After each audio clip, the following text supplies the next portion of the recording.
Alright, here we are down at Mike's Off-Road, doing a little shot on the Platinum F150. This is Mike's Off-Road truck. Basically what we've done here is we've gone to a 6-inch lift kit on this Platinum F150.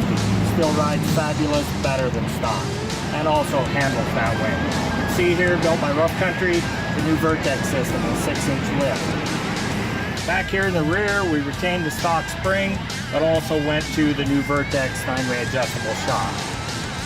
Stayed with a stock wheel tire combination, went to a 35-inch tire on a stock wheel. A little narrower, a little taller. Still rides great, drives fantastic, and I can still pull the trailer. Here we are at Mike's Off-Road. This is our Platinum F150. Basically what we're going to do, we already discussed our lift kit. Next stage is supercharging.